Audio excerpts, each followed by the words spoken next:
안녕하세요. 이태원 수장입니다. 네.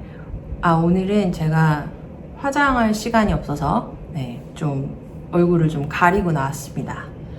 그리고 제가 자주 보는 그 3프로TV라는 유튜브 채널이 있는데 거기도 보니까 진행자분이 이렇게 선글라스 쓰고 나오시더라고요, 항상. 그래서 저도 한번 따라해 봤습니다. 가리니까 좋네요. 제가 오늘은 그 아파트 디스플레이 스위트 두 군데 다녀온 얘기를 좀 해드리려고 하는데요. 하나는 사우스 멜번이라고, 멜버른의 남쪽이죠. 남쪽에. 근데 한 3km? 2km, 3km 정도 CBD에서요. 굉장히 이렇게 딱 붙어 있는 그 지역이고요. 사우스 멜번이라는 지역에 19층짜리 고층 아파트. 아직 완공된 건 아니고 현재 계속 공사 진행 중인 그런 건물이고요. 그 아파트 디스플레이 스위트를 갔다 왔고, 그리고 또 하나는 그 멜버른의 굉장히 부촌이죠. 보윈 지역의 4층짜리 아파트. 완전 하이엔드, 슈퍼 럭셔리. 어쨌든 굉장히 럭셔리한, 아파트 디스플레이 스위트가 오픈을 해서, 거기도 한번 다녀와 봤습니다. 더 캐노피라는 아파트인데, 미드엔드라는 말이 있는지는 모르겠는데, 그냥 하이엔드는 아니고요. 그냥 딱 average? 그냥 보통 정도의 그 프라이스죠. 그 정도 프라이스고, 당연히 이제 그 정도의 내부 인테리어 피니쉬를 갖고 있는 아주 좋은 로케이션에 굉장히 실용적인 아파트라는 생각이 들었어요. 그래서 또 하나는 멜번의 부촌이죠. 보윈에 이제 지어지는 완전 하이엔드, 진짜 굉장히 럭셔리한 그 아파트가 4층짜리 아파트가 지어지는데 거기 디스플레이 스위트에 다녀왔습니다. 그 보윈에 있는 아파트는요, 이제 레인지가, 그러니까 가격 레인지를 말씀을 드리면 제일 저렴한 게 2.5? 제일 저렴한 게 2.5고, 이제 올라가서 펜트하우스가, 제일 위층에 펜트하우스가 있어요. 펜트하우스는 막 테라스 엄청 크고, 테라스에 자기 세대마다 풀도 있거든요. 그러니까 공용 풀이 아니라 그 세대 온 풀이죠. 그게 이제 테라스에 아웃도어 풀이 있는 그런 아주 그 럭셔리한 펜트하우스가 이제 4층에 있는데, 그거는 거의 5.5였나? 5, 6? 뭐 이랬던 것 같아요. 그래서 제가 오늘 그 두 개의 그 아파트를 보여드리면서 좀 왜 이렇게 가격대가 다르게 형성이 되는지, 뭐 내부 인테리어가 뭐가 어떻게 다른지, 그 다음에 뭐 건축 자재가 어떻게 다른지, 뭐 이런 것도 조금 다뤄드리려고 하고요. 또 하나는 동네 네이버후드 얘기를 좀 해보려고 해요. 왜 보윈에는 이렇게 슈퍼 럭셔리 아파트가 들어오고 왜 사우스 멜번에는 조금 더 실용적인 아파트가 들어오는지, 이게 사실은 그 마켓을 그렇게 보고 이제 이 디벨로퍼들이 이런 아파트를 개발을 하는 거거든요. 그러니까 슈퍼 럭셔리가 안 팔릴 동네에다가 슈퍼 럭셔리를 개발하지 않아요. 아파트 개발을 할 때 제일 중요하게 생각하는 게 그 포텐셜 바이어가 원하는 가격대거든요. 그래서 이 동네에서 얼마를 낼 용의가 있는지가 제일 중요하잖아요. 사람들이, 소비자가. 그렇기 때문에 그 타겟 바이어를 감안을 해서 이제 그 개발을 한단 말이에요. 그러면 이제 이 동네가 이 동네는 5밀리언짜리 아파트를 살 사람이 있는 동네네. 5밀리언짜리 아파트를 사고 싶어 하는 동네네. 여기는 3베드지만 그래도 1.5 그 정도에서 아파트를 사고 싶어 하는 동네네. 이렇게 그 판단을 한단 말이에요. 그러면 도대체 왜 볼윈은 그렇게, 볼윈 아니죠. 호주 발음, 보윈. 네, 왜 보윈은 그렇게 비싼 동네고, 뭐 그 동네는 뭐가 그렇게 특별하길래 부자들이 살기를 원하는가, 이제 이게 궁금하잖아요. 이 멜번의 부자들은 다양한 이제 인종적 배경을 갖고 있기는 한데, 그 멜번의 동쪽에 사는 부자들은 대부분 이제 영국계 호주인이 많은 것 같아요. 그 다음에 중국인들도 많고요. 일찍 이민 오신 그 중국 분들 중에 굉장히 돈을 많이 번, 그런 분들도 많으시고, 아니면 이제 영국계, 아니면 이제 유럽계 호주 분들이신데, 이분들이 이제 이 선호하는 주거 지역이 시티에서 가깝다고 무조건 좋아하지 않더라고요. 좀 이상하잖아요. 시티에서 가까운 데가 당연히 땅값이 더 비쌀 것 같은데, 멜번 같은 경우는 꼭 그렇진 않아요. 시티에서 가깝다고 무조건 비싼 동네는 아니고요.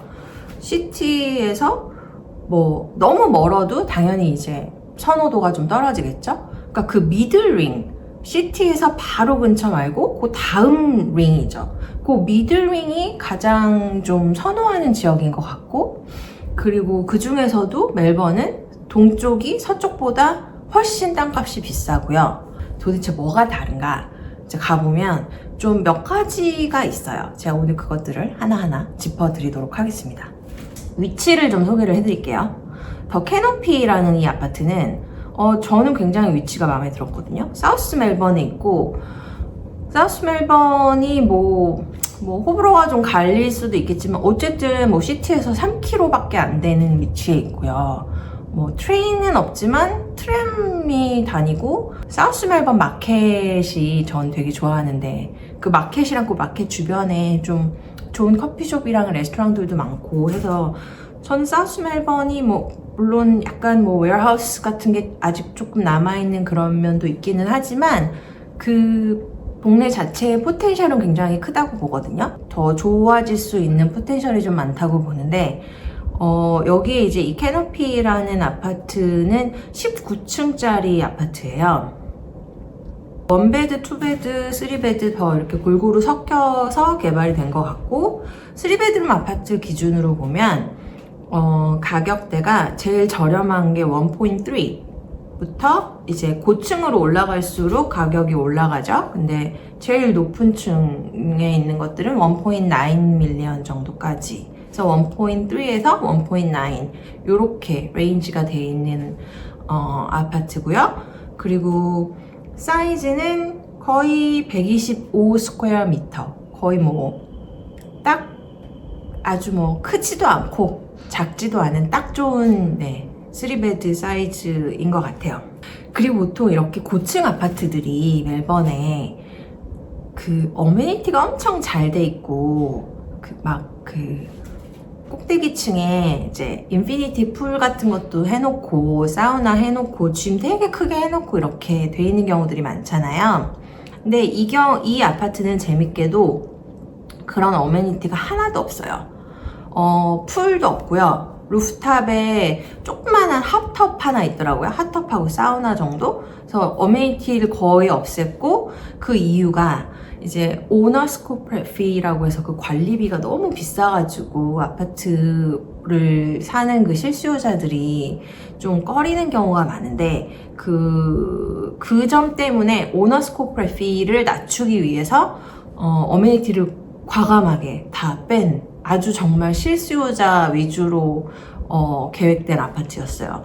그리고 저층에 상가가 좀 있어서 그 상가에 프라이빗 짐 있잖아요. 프라이빗 짐을 유치를 하겠다고 하더라고요. 그래서 뭐 운동하고 싶은 사람들은 거기서 이제 멤버십을 끊어라, 차라리. 그렇게 해서 이제 뭐 관리가 잘 안 되는 것들, 이런 것들이 문제에서부터 조금 더 자유롭게 하려고 이렇게 계획을 했다, 뭐 이렇게 얘기를 하더라고요. 디스플레이 스윗에는 2베드룸 아파트 기준으로 디스플레이 스윗이 돼 있었는데, 3베드는 조금 더 키친이 크고 거실이 조금 더 크고 그렇겠죠?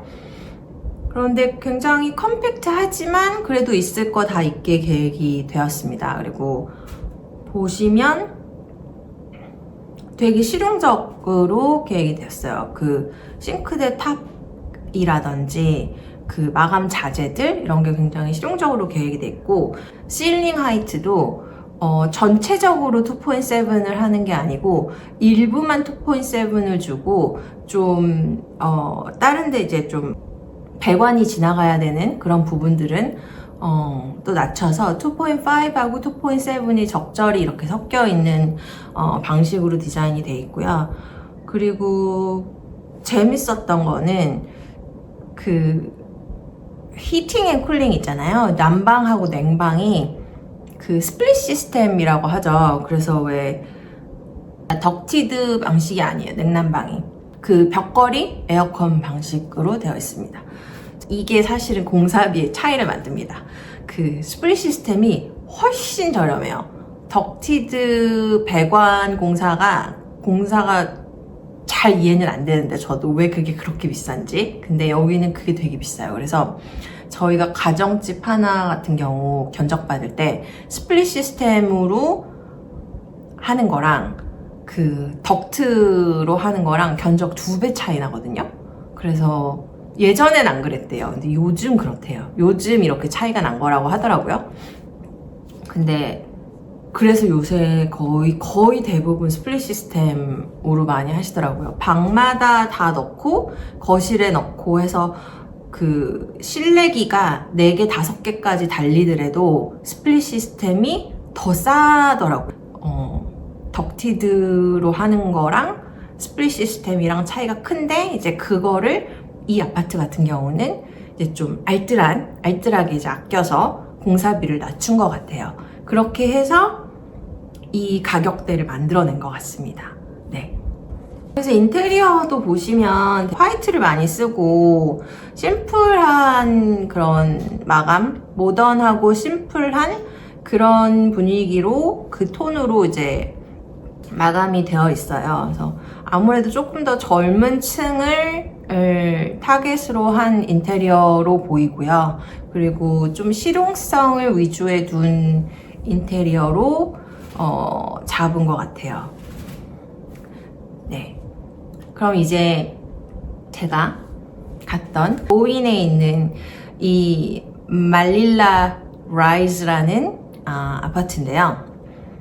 So this is the This is Manila, Manila that's right. Avenue. And the good thing about the site is it's not on the main road.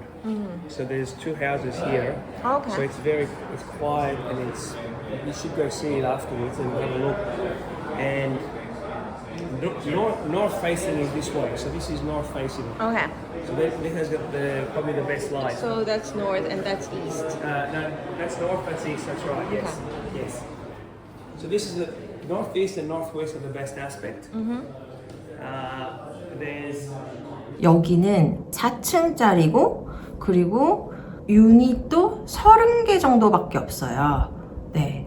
그러니까 한국으로 생각하면 아니 무슨 4층짜리 아파트가 럭셔리냐, 30개밖에 안 되는데 빌라 아니냐, 이렇게 생각하실 수도 있는데, 호주에 사는 그 부유층들은 그런 고층 아파트를 오히려 더 안 좋아하고요. 이렇게 저층 아파트에, 그리고 아까 말씀드린 것 같은 시티에서 너무 근처가 아니라 약간 떨어진 외곽에 이 동부의 이 미들링, 요 동네에 있는 그 아파트에 사는 거를 더 선호합니다. 여기 포텐셜 바이어들은 그 대부분 이 동네에 오래 살았던 사람들인데 이제 은퇴를 해서 나는 이제 정말 더 이상 가드닝도 싫고 나는 이제 이 큰 집 다 건사하기 너무 힘들고 이 집 너무 오래돼서 춥고 덥고 그래서 나는 이제 다 귀찮다. 아파트로 갈란다. 이런 이제 분들, 은퇴하신 분들 중에 이제 다운사이즈 하고 싶어 하시는 분들이 있단 말이에요. 그런 분들을 타겟으로 했다고 하시더라고요. 이 부동산 개발을 한 그 회사에서 나와 계셨어요. 그분의 설명에 따르면 이 동네에서 오래 살았고 이 동네에 계속 살고 싶어 하고 이 동네를 너무 좋아하고 그리고 다운사이즈 하고 싶어 하고 이제 이런 분들을 포텐셜 바이어로 본다라고 하셨고요. 이 말릴라 라이즈 같은 경우는 모든 유닛에 다 기본 2대 아니면 뭐 3대까지도 이렇게 주차가 되고요. 그리고 그라운드 플로어에 있는 유닛 중에 정말 무슨 자기 단독 하우스처럼 자기 개인 주차장 이렇게 락업이 가능한 거라지가 있는 유닛도 있었어요. 그리고 그 락업한 거라지가 있고 그리고 거기서 바로 자기 집으로 따로 들어갈 수 있는 그 동선도 이렇게 있는 유닛도 있더라고요. 그라운드 레벨은 이제 좀 땅에 발 딛고 사는 걸 좋아하시는 분들이 좀 선호하시는 것 같고 그 다음에 이제 1층, 2층 순인 것 같고 제일 이제 좋아하는 건 아무래도 전망이 있는 3층인 것 같아요. 그래서 그 꼭대기층에 있는 펜트하우스는 훨씬 큰 유닛들로 구성이 되어 있었습니다. 공용시설 같은 경우는 뭐 공용 풀 이런 거는 없고요. 근데 당연히 컨시어지 서비스 있고 그 다음에 뭐 약간의 짐 스페이스 그 다음에 사우나 있고 뭐 라이브러리가 있더라고요. 내려와서 책도 좀 보고 일도 좀 할 수 있는 그런 라이브러리가 좀 있었고요. 인테리어의 느낌은 유럽식 하이엔드 인테리어더라고요. 근데 그 트래버틴으로 그 싱크대 탑을 다 했는데 굉장히 고급스럽고 보기 너무 아름답고 근데 사실 그 트래버틴이 오염에 취약하거든요. 그래서 그 돌 자체에 이제 구멍도 워낙 많고 그리고 물을 흡수를 잘해요. 그래서 관리를 못하면 물자국 굉장히 많이 생기고 김치 썰었다가는 큰일 나는 그 벤치탑인데 키친이 전부 다 트래버틴으로 돼 있었고요. 대신에 키친에서 이렇게 돌아 들어가면 그 버틀러스 키친이 따로 있었어요. 여기서는 이제 이거를 버틀러스 키친이라 그러는데 서브 키친이죠. 한국에서는 뭐 다용도실? 다용도실에 좀 서브 주방이 따로 있는 그런 거라고 보시면 될 것 같고 그래서 서브 키친에서 웬만한 요리를 다 하고 그 메인 키친에서는 뭐 그냥 이렇게 이쁘게 디스플레이나 해놓고 잘 닦고 그러고 써라 뭐 이런 거겠죠. 그래서 아까 그 캐노피랑은 다르게 여기는 확실히 럭셔리를 추구하기 때문에 당연히 다 디퓨저로 히팅 앤 쿨링이 되는 디퓨저로 덕티드 히팅 앤 쿨링이라고 보시면 되고 조명도 보면 조명이 굉장히 비싼 조명으로 되어 있습니다. 비싼 조명과 안 비싼 조명의 차이가 뭐냐라고 물으시면요. 일단 조명에 테두리가 없으면 비싼 조명이라고 생각하시면 돼요. 조명이 이렇게 달려있고 이렇게 테두리들이 있잖아요. 1cm, 1.5cm 되는 그 테두리가 있으면 공사하기가 훨씬 쉽고요. 그 테두리가 전혀 없이 그 천정면에 이렇게 딱 붙어있는 조명들이 있거든요. 아니면 이렇게 조금 튀어나오든가 이렇게 테두리가 없는 조명은 공사할 때 굉장히 신경이 많이 쓰이고 손이 많이 가요. 목수님도 힘드시고 조명 공사 하시는 분도 힘드시고 그래서 그런 조명이 달려있으면 여기는 조명이 좀 비싼 게 들어갔구나 뭐 이렇게 보시면 될 것 같아요. 그래서 조명도 다 좋은 조명으로 달려있었고요. 그리고 파이어플레이스도 다 트래버틴으로 마감돼 있고 그래서 마감재가 다 엄청 좋더라고요. 그러면 사우스 멜번은 CBD에서 3km? 3km도 안 되죠. 한 2km 정도 거리에 있고요. 보위는 한 10km 정도 동쪽으로 돼 있어요. 근데 도대체 왜 더 먼 보윈이 더 비싼 동네고 훨씬 가까운 사우스 멜번이 오히려 더 저렴하냐 이제 그 차이는 어디서 오냐. 멜번의 부초는요 그 고층 건물이 없습니다. 고층 건물 들어오는 거를 굉장히 싫어해요. 그리고 나무가 아주 오래된 나무들이 많아요. 굉장히 오래된 나무의 관리도 열심히 하는 카운슬이고요. 그냥 워커빌리티라고 하죠. 그냥 걸어서 내가 내 집 앞에서 조금 걸어가면 내가 맨날 어떤 커피를 마시는지 잘 아는 바리스타가 뭐 별말 안 해도 이렇게 내가 늘 마시는 커피를 내주고, 그리고 이런 부촌의 특징 중에 하나가 꽃가게가 있어요. 꽃가게가 있어서 꽃을 막 엄청 많이 사는 것도 아니고 그 생화를 뭐 작은 이렇게 부케라도 이제 할머니 할아버지들이 와서 그냥 오늘 꽃 좀 사고 싶으면 이제 걸어서 집 앞에 걸어가면 꽃가게도 있고, 그리고 또 뭐 조금 걸어가면 갓 구운 빵을 이제 파는 그런 빵가게도 있고, 뭐 조금 더 가면 뭐 드라이 클리너도 있고, 그래서 그 동네가 이렇게 그 동네 상권이 잘 돼 있는, 그렇지만 너무 사람이 또 많으면 그건 또 싫은 거예요. 네. 아시겠죠? 어떤 느낌인지. 그래서 그런 동네를 보면, 근데 이거는 웬만한 도시에 다 공통점인 것 같아요. 뭐 서울이나 이제 뭐 상하이나 북경처럼 이제 아시아에 있는 그 완전 메가폴리스 같은 그런 도시를 제외한, 네, 그런 도시를 제외한 뭐 유럽의 도시들을 가봐도 그렇고요. 캐나다도 그랬던 것 같고, 미국의 부자들이 많이 사는 동부의 동네들도 좀 그랬던 것 같아요. 그래서 지금까지 관찰한 건데, 부자 동네의 공통점, 네, 꽃가게가 있다. 그 다음에 동네 사람들이 바글거리는 카페가 있다. 빵집이랑 붙어 있다. 네, 그 다음에 뭐 조그마한 슈퍼들이 좀 있는데, 그 슈퍼에 가보면 굉장히 그 고메라고 하죠. 좀 비싼 식재료가 잘 갖춰져 있다. 네, 이런 특징들이 있습니다. 그래서 그런 특징을 다 갖고 있고, 그래서 내가 여기서 살면서 우리 애들이 학교 걸어갈 때 그냥 내가 차 안 태워다 주고 애들이 그냥 학교 걸어 다녀도 안전하고, 그 길가에 스트릿에 있는 그 상업이, 동네 상권이 잘 돼 있으면 걸어 다닐 때 되게 안전하잖아요. 상가들이 계속해서 이제 가로등 역할을 하고 이렇게 보는 사람들이 항상 있다는 거는 그 굉장히 치안에 있어서 유리하잖아요. 그래서 막 무슨 큰 몰이 있고 이런 것보다는 동네 상권이 잘 발달돼 있고, 그렇다고 해서 너무 고층 건물 많고 사람 막 벅적거리고 이런 거는 아니고, 네, 그리고 좀 초록초록하고 동네가 공원도 많고 학교 애들이 걸어갈 수 있고 이런 곳?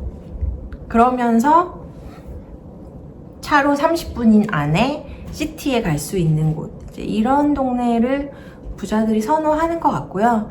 그런 면에서 이제 멜번의 이 동쪽, 호스톤, 보윈, 큐, 뭐 말번, 투락, 뭐 투락 제일 비싼 동네죠. 네. 그쪽이 이제 부촌이 형성이 된 것 같아요. 네, 오늘 그렇게 사우스 멜번과 네, 보윈 두 동네에 이제 진행 중인 두 아파트 프로젝트에 대해서 좀 보여드렸고요. 어떠셨나요? 어떤 동네에 더 살고 싶으세요? 뭐 굳이 멀리까지 가서 그 비싼 돈 내고 그런 아파트에 살아야 돼? 나는 시티에서 가까운 게 좋고, 그리고 좀 저렴하면 됐지라고 생각하시는 분들은 사우스 멜번의 아파트를 더 선호하실 것 같고, 그거보다는 나는 애들도 있고 뭐 이렇게 좀 낮은 건물만 있는 동네에서 좀 안정적인 동네에서 사는 게 좋더라, 이제 이런 분들은 또 네, 딥딘의 아파트를 더 선호하실 것 같고요. 그런 차이가 좀 있는 것 같아요. 근데 제가 이제 재밌게 본 건, 멜버른 사람들이 생각하는 부촌은 서울의 부촌과는 조금 다른 느낌인 것 같아요. 서울의 삼성동이나 뭐 청담동은 거기도 이제 물론 막 다른 동네에 비해서 엄청 번잡하고 그렇진 않지만, 그래도 서울이라는 도시의 특성상 다 굉장히 고층 건물로 개발되어 있고 그렇잖아요. 그리고 큰 상점들, 큰 백화점들이 이제 다 근처에 있고 이런데, 멜번 사람들은 또 그렇게 막 그 백화점 바로 옆에 사는 걸 또 그렇게 선호하지는 않는 것 같더라고요. 그래서 어떤 문화적 차이? 이런 게 좀 보이는 것 같습니다. 오늘 영상 어떠셨어요? 재미있으셨다면 구독과 좋아요, 알림 설정 부탁드립니다. 저는 다음 시간에 또 더 재미있는 내용으로 찾아뵙겠습니다. 감사합니다.